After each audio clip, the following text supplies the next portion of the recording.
Pengkhianatan paling menyakitkan tidak pernah datang dari orang asing, tapi dari orang yang kamu percaya sepenuhnya. Orang yang tahu ceritamu, tahu perjuanganmu, bahkan tahu kelemahanmu, dan tetap memilih untuk menggunakan semua itu melawanmu. Dan saat itu terjadi, yang hancur bukan hanya rencanamu, tapi sesuatu di dalam dirimu yang tidak akan pernah sama lagi. Namanya Fajar. Hidupnya sederhana, tidak banyak teman, tidak banyak cerita.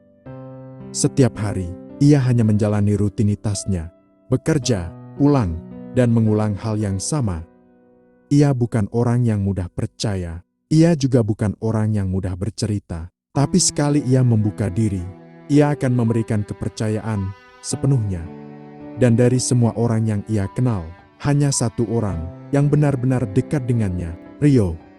Mereka bukan teman biasa. Mereka pernah ada di masa sulit bersama, pernah saling membantu saat tidak ada siapa-siapa, pernah duduk berjam-jam hanya untuk mendengarkan cerita satu sama lain. Dari situlah kepercayaan itu tumbuh pelan-pelan tapi dalam. Bagi Fajar, Rio bukan sekadar teman, dia adalah orang yang selalu ada, tempat ia bercerita tanpa takut dihakimi, tempat ia percaya tidak akan pernah menyakitinya, atau setidaknya itu yang ia yakini selama ini.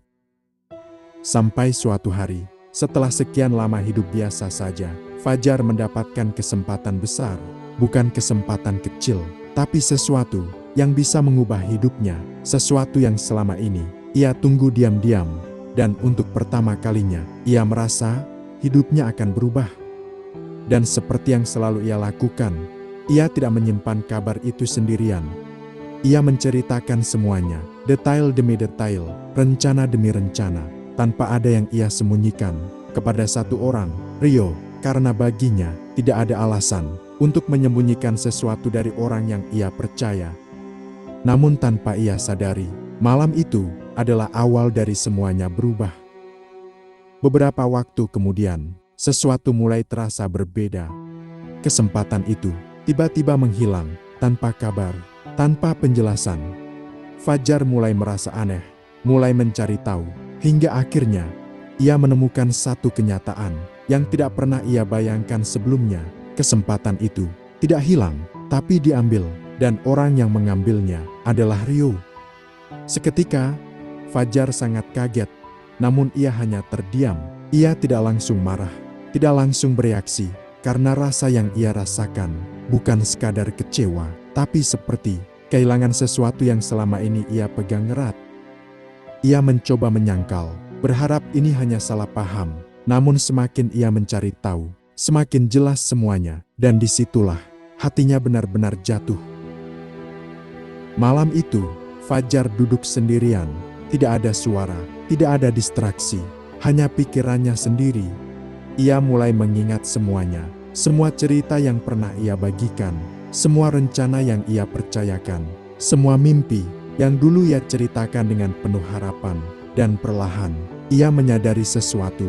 Semua itu tidak hilang, semua itu hanya berpindah tangan, digunakan oleh orang yang sama untuk menjatuhkannya.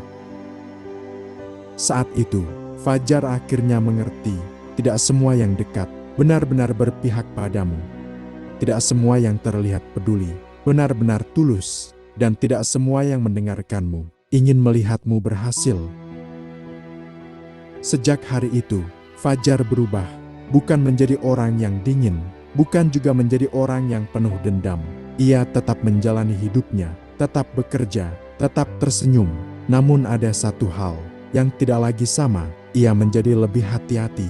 Ia tetap percaya, tapi tidak lagi memberikan semuanya. Jika hari ini kamu punya seseorang yang kamu percaya, yang kamu ceritakan segalanya, jaga itu baik-baik. Tapi ingat, tidak semua kedekatan harus membuka seluruh pintu, karena terkadang orang yang paling tahu tentangmu adalah orang yang paling tahu bagaimana cara menghancurkanmu. Dan saat itu terjadi, yang hilang bukan hanya kesempatanmu, tapi juga kepercayaanmu selamanya.